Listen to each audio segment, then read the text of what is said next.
start. Hello, I'm Sarah Dennis. I'm the Information Manager for the Cardiomyopathy Association, and that's a charity in the UK that offers information and support to people who are affected by cardiomyopathy. Cardiomyopathy is a disease of the heart muscle, and it can cause sudden unexpected death in young people, but it's also a condition that if it's discovered it can be treated with drugs and surgery, and many of our members go on to live long and quite full lives.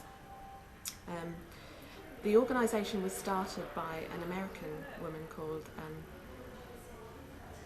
Carolyn Biro, and she had the condition and found that when she was living in this country she had very little support. Well, there's no support, there are no real charities to help people with cardiomyopathy.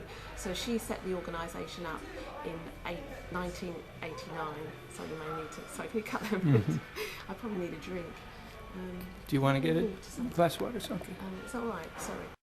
She was an American lady who came over here and discovered there was no one really offering support to sufferers, and she set the organisation up in her house initially in Watford, and we now have an office there with 5 staff, and we've got a large number of trustees who sort of drive the organisation.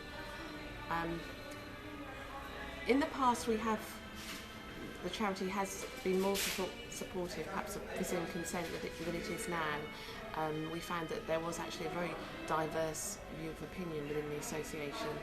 We have some members who've waiting for transplants. We've got some members who've got relatives who've died waiting for transplants. But we reflect all sort of society's opinions really. There are other members who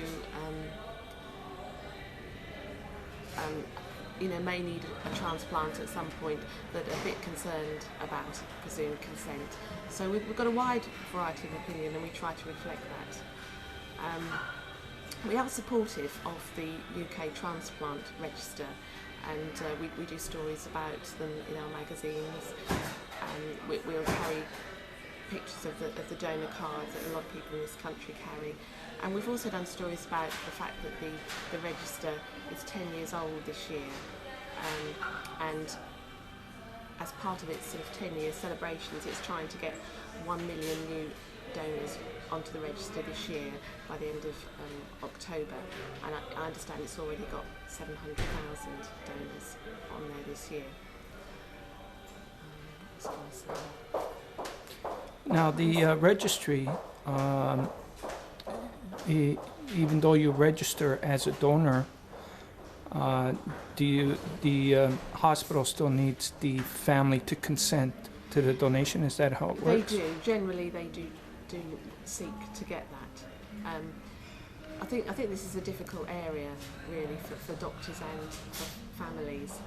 But I think the fact that you have said on a register that you want to donate, and it's there for doctors to see, it helps them and helps them know that you want to give your organs. So I think that is helpful. But that's true. If families are very anti this happening, then it does mean that the consent may not be given. There was a desire, I think it was in 2004, for presumed consent to get passed in Britain. Do you recall? Yes, there was a human tissues bill which looked at sort of all areas, and that really was drawn up by the government in response to a couple of Which party was that? It was the government. The government? Bill. Oh, okay. And it was really in response to there were a couple of instances. There was 2 hospitals where it was found that doctors had been taking organs from children who had died and storing them without the consent of the parents, which is always supposed to be given. And that caused an enormous outcry, and there were many very upset parents, and the bill really was to address that. And I don't think it helped the debate for presumed consent. it made people fear that doctors are after organs, and I think there is a fear with some people that may encourage them to be taken before a patient is actually dead, or there may be an instance where they may recover. I think that's one of the areas of concern, and I know some of our members. One said to me that he knew of a case where doctors were asking for organs, and the consent wasn't given, and the patient then went on to recover. So, I mean, there is an area of concern here, yes. Now, the bill that was brought forward in 2004 was brought by the Liberal Party, I believe. Do you recall any of that? This was before I was. Before you I know the Liberal Democrat Party were very keen on bringing a bill. Are quite supportive of. Right. Do you recall any of that during that time that was happening, or was it not a big media event? Like, do you recall it being? I mean, it did get a lot of attention. Discussion. Yes. Right. I wasn't actually working for the. At that time, so I was doing something else. So it's not right. My memory of it isn't right. Isn't brilliant. So when you came into the job, I guess the issue of whether to change the law wasn't a big one at that time, since it already got rejected by the government. Well, the presumed consent had been rejected. Yes. It had been rejected. So when you came into the role, or that was one of the outstanding issues. For us, no. No, so it kind of died out, so to speak. Yeah, I mean, I don't know that it was an outstanding issue for us even then. I mean, it was, something that we would have watched. We're watching very carefully. Yeah. Okay. Now, I guess, there's concerns on both sides. Would you say they're balanced? Like, is there same number of concerns on one side, like for it and against it? I think some of the issues that came out of the problems with Alder Hey and at Bristol clouded the picture, and I think it probably made people more concerned about organ donation. About doctors becoming like vultures, so to speak. Like I think that's probably overstating the case, but I feel they were concerned, and if you've got a relative who's seriously ill, you might be worrying that that's what's going on. Right. Now, do you know what the present status is with, if there's any other drives in to trying to get the law still changed, or? Well, I know the BMA. That's the British Medical Association. Have in the past been pushing. Proactive. Yes. I understand that there's about 75 to 80% of their members that are for it. I'm not sure exactly what the figure is. But it is a pretty high. I mean, as the BMA as an association, they do endorse. Well, they certainly have done. They have I'm not done aware that. They've changed their mind. Right. Yeah. Right. So there possibly could still be plans or of trying to seek another way on how to. Well, I'm sure there are some people that are still trying to do that, but I'm not sure that. I think really the sort of bill last year dealt with it a bit, and I think it may be a while before a government is going to look at that again. Right. That's my personal feeling. Now, just you as a person, how many people do you run across? Like, since you've taken on this role, yes. How many people have you sort of run across during that time that have talked about this issue, the law? Has there been a small amount, a big amount? Well, some of our members talk about it because it is important for some of them, especially the ones who've lost family members while they've been waiting for organs.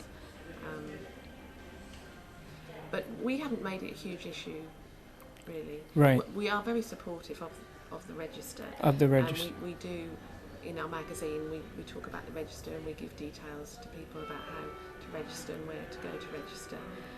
So we're supportive of the register. Right. Now, I guess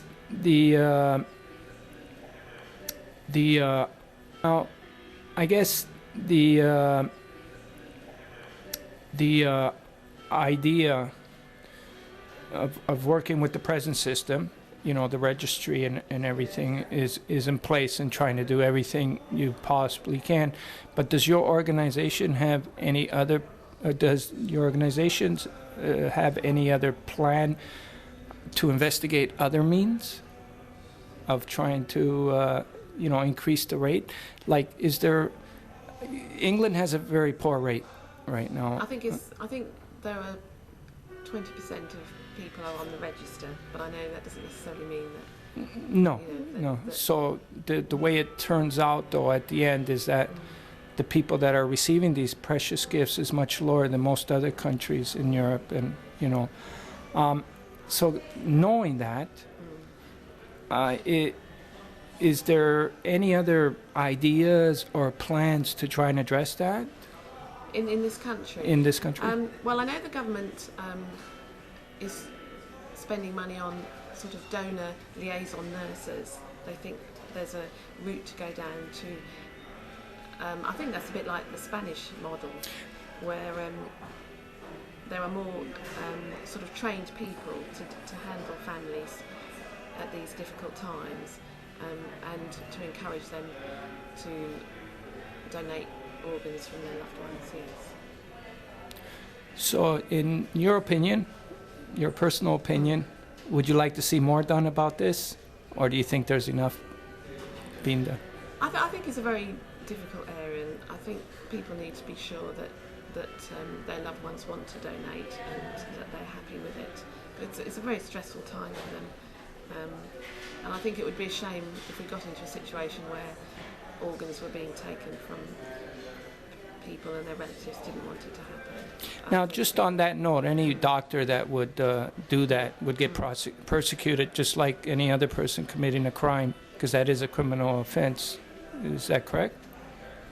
Like if a doctor Yeah, I'm not an expert on that, but on that. that's mostly the case in hospital communities, you know, most countries. So it would probably be, it would be actually a doctor that would jump to doing something like that is committing a criminal offense. So I think there should be a lot more discussions, I guess. Yes, I think maybe the government's hoping for that, going along the lines of having More donor discussions. liaison nurses, more people who can help the families to make the decision that's right for them, really, and that may be right for the person that's died, if that's what they want to donate their organs. Yeah. Well, I think that's what every country has in mind, is to try and develop the best system possible. So I think should always try and keep an open mind to see on what could be available, and you know, to pursue as much as possible in the area of you know, getting the best possible solution. So Yeah. I guess I mean, I know the government as well did have a scheme where they were trying to encourage people to join the register through various channels, including I think it was when they applied for new driving licenses and things like that. I don't know how successful that's been. I think they were doing a pilot on that. well, we tried that in Canada. It didn't work too well. But I think it should be a topic open for discussion, Yes. you know, and you can't fault anybody for trying to make things better, you know. So any ideas are always good ideas. You just explore them and see if they'll work or not. Yes. Well, I guess that should wrap it up. We're trying to, you know, just get different opinions and perspectives, and then kind of piece them all together afterwards. So thank you for your interview. That's all right.